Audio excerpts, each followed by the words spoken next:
In this video, we're going to learn how to graph in slope-intercept form. So as a reminder, this is what slope-intercept form looks like, where M represents the slope and B represents the y-intercept.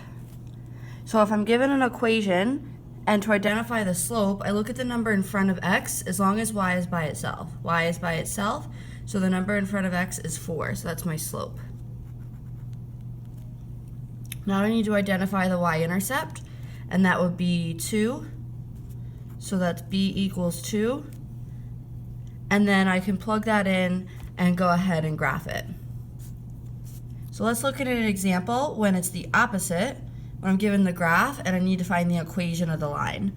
So I will always find my y-intercept first, so it crosses here at 2, so b is equal to 2. And then to find my slope, remember from last video, we always find 2 points. So I already have 1 point, and here's another point. So I always want to pick a point that meets at a corner. All right, so I'm going to go down 2 spaces. Remember, when it's down, it's negative. And then over 1, 2, 3, 4, 5 spaces. This cannot be simplified, so we leave it as negative 2 over 5. So now I have both pieces that I need. I'm ready to write my equation. So we got y equals the slope, which is negative 2 over 5. And then we got b, which is 2. So my equation of the line for this graph is y equals negative 2 over 5x plus 2.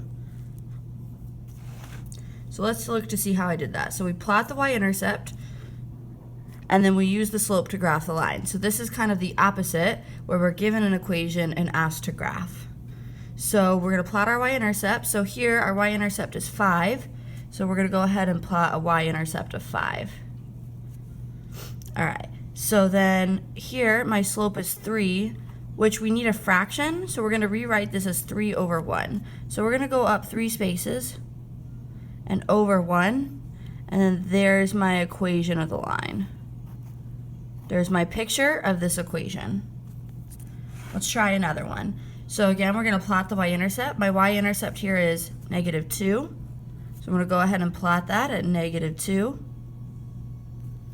And then my slope is negative 1 over 2. Now notice I just put the number and not the x. So the slope is just the number in front of x. And this is already a fraction, so I can go ahead and plot it. So it tells me to go negative 1, so down 1, and over 2. And then I'm going to go ahead and connect those 2 points. So that's what this equation looks like on a graph.